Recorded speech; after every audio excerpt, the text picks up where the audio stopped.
చాలా చాలా బాగుందండి. అంటే ఎలాంటి అభివృద్ధి లేదండి అలా అంటున్నారు కానండి, అది వాళ్ళ మనసుకు తెలుసండి. బాగుందనేది అందరికీ తెలుసు. కాకపోతే ఈగోతో కొంతమంది చెప్తూ ఉంటారు కదండి. ఈగో జనానికి ఇప్పుడు ఈగో ఉందండి ఎక్కువ. ఆ ఈగో ఉంటే ఎలాగైనా అలాగే మాట్లాడతారండి.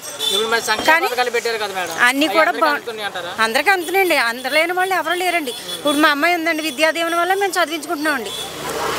ఫీజు రింబర్స్మెంట్ పడుతుంది కదండి, దానివల్ల మా అమ్మాయిని చదివించుకుంటున్నాను. నా భర్తకి 2013 నవంబర్ 1వ తారీఖున హార్ట్ ఆపరేషన్ అయిందండి, ఆరోగ్యశ్రీ మీదే. అప్పటి నుంచి కూడా అప్పుడు నాకు చేతిలో చిల్లు కావలేదండి అసలు. ఆ ఆరోగ్యశ్రీ పథకం మీద నా భర్త బతికారండి. దానివల్ల నా పసుపు కుంకుమ నిలబెట్టారండి ఆ ఆరోగ్యశ్రీ పథకం. మేము ముగ్గురమే అండి.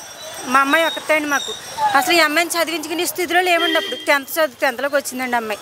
అయితే చదివించుకోలేమంటే ఆ రోజుని ఆ ప్రాణాలు అలా నిలబడడం వల్ల మేము ముగ్గురం బతుకున్నామండి. ఆరోగ్యశ్రీ వల్ల మేము బాగున్నామండి. ఈరోజు ఆరోగ్యశ్రీ పెట్టిన వల్ల మాకు ఏకైక ఆస్తి అంటూ ఉంటే ఆరోగ్యశ్రీ అండి, ఇంకేమీ లేదండి.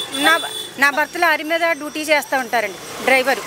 ఇప్పటికే హార్ట్ ఆపరేషన్ అయ్యి ఎన్ని సంవత్సరాలు అండి? 9 సంవత్సరాలు అవుతుంది. ఇప్పటికి 2013 నవంబర్ 1వ తారీఖున అయిందండి. అప్పుడు పరిస్థితి చాలా ఇదిగా ఉందండి మాకు. ఎప్పటికీ లారీ మీద డ్యూటీ చేసి మమ్మల్ని పెంచుకుంటున్నారండి. ఆ విద్యాదీవెన వల్ల మా అమ్మాయి చదువుకుంటుందండి. చాలా మాకు జగన్ అన్నే రావాలండి, జగన్ అన్నే గెలవాలి.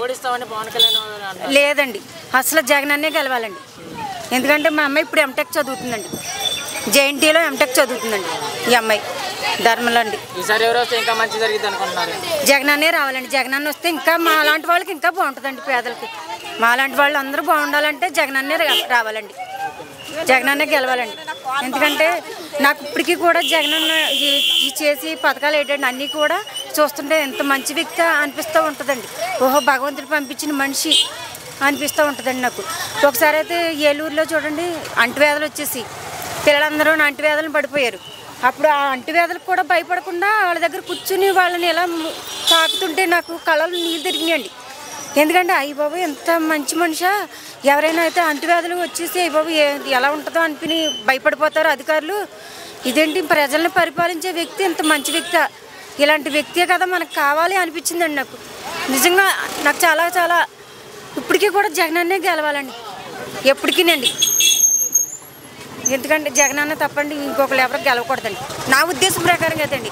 నా ఉద్దేశం అంటే ప్రతి ఒక్కరు మేలు పొందిన వాళ్ళకి మనకు విశ్వాసం అంటూ ఉన్నదనుకోండి, మనం నీతి మార్గాన్ని నిజాయితీగా ఉన్నవాళ్ళం అయితే అండి ఖచ్చితంగా జగనన్నే గెలిపించాలండి.